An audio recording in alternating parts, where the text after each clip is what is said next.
What is up, everyone? Welcome back to Mainly Movies, the channel where we talk about, well, mainly movies. So welcome back to another video. Today I'm going to be reviewing the new Ridley Scott movie starring Matt Damon, Ben Affleck and Adam Driver, and that movie is The Last Duel. This story follows two friends who have fought side by side for many years. One friend slowly betrays the other, causing friendships and marriages to fall. My father told me my life would be blessed with good fortune.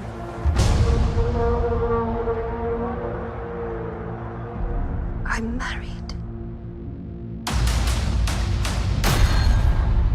Now I know that story overview was a little vague, but I don't want to explain too much because this is a movie you have to see. Now I like Ridley Scott's movies. I feel like most of his movies are pretty good. He's got another one coming out at the end of the year, which is The House of Gucci, which I'm looking forward to after watching this movie. I feel like he's kind of on this streak. But other movies like The Martian and Robin Hood are movies that I tend to enjoy. Not as much as his like earlier films, obviously Blade Runner, Alien and Gladiator is one of my all-time favorite Ridley Scott movies. I watch that like probably once a year. It's a great film. I have that one right here. And watching this, I was interested to see if he could maybe kind of replicate that or if he could beat that in a way. I don't think he beat Gladiator, but came very close with this movie. Now this movie's told in a very unique style. The three acts of the film are three different chapters that show the same story but from somebody else's point of view. So those three acts split into everybody's point of view, which is Jodie, Matt Damon and Adam Driver's character. And I thought as a medieval type film that was a pretty interesting way of telling it, and the movie uses it very, very well. I honestly think this is one of the best movies I've seen of the year. This is definitely a movie you have to check out if you haven't seen it already. It's been out for a couple of weeks now, so this review is kind of late. But this is also a movie that's kind of bombing at the box office at the moment, which is a shame because it's a very, very terrific film. Now there's another big YouTuber by the name of Chris Stuckman, which you've probably heard of him. He's probably one of the biggest movie reviewers on YouTube. He did a video covering this, so definitely check out that video because he covers it very well. But essentially this movie is doing pretty bad at the box office. I have a feeling that's not saying anything about Ridley Scott's career because he's got this House of Gucci movie which is coming out at the end of the year, which I have a feeling is going to get a lot of attention and probably more attention than this film, which is okay for the director, but this movie is still a great film which you have to see. This movie has that Robin Hood, very grey, dark cinematography style that I did like with that movie, and this movie uses it very well. It captures Paris in this time period very well. It also makes the movie look very gloomy and dark, which the subject of the movie is. And again, this movie has a subject matter of sexual abuse, which can be a very hard topic for some people to view, and I understand that. So if that's not your thing, definitely avoid this movie because there are some scenes where it dives into that really heavy and it can be kind of disturbing. But it's also interesting for this time period because you don't hear about that sort of stuff coming from that time period. All you hear about is big battles and everything.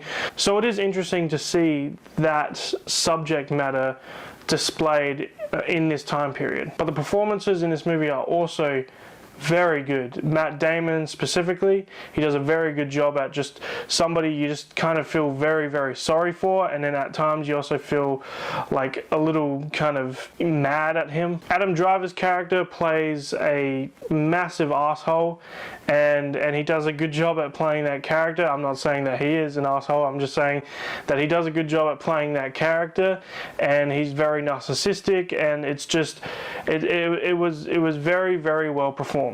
But all around this movie, I gotta say, is very, very well done. The directing, the acting, the writing, the editing, the cinematography, all of it is very, very good in this film. And obviously it's Ridley Scott, so he's obviously been in the industry for many, many years, so he knows what he's doing, and he had this story that he wanted to tell, and he told it, and it's very, very good. The length might turn people off, and that might be another reason why the movie didn't do so well. The movie sits at about 2.5 hours, but when you sit down and when you watch this movie and you're really invested in it like I was, those 2.5 hours go by very fast. Just like when I watch Gladiator or when I watch Robin Hood, those movies are long, but they don't feel that long because you get so invested and so hooked into those movies. I don't really have that many negatives with the film. The only little kind of nitpicky thing is every now and then it would click back to me that the main characters and everybody is meant to be French. Everybody is speaking English with English accents, and at times it can be a little distracting because they have these like very French names, but nobody's speaking French. There's a couple of times where they're reading a poem or reading like a story or singing a song and it will be in French, but for the most part it kind of gets a little distracting at points, but it never really took me out of the film. But this is such a great film that I don't feel like you should miss out on. It probably works better if you do go to the movies and you see this. It is a very, very good movie. I highly recommend you go see The Last Duel, which is why I'm going to give The Last Duel a 9 out of 10. This was a great film. It was near perfect in my opinion. Probably one of the best films I've seen of the year.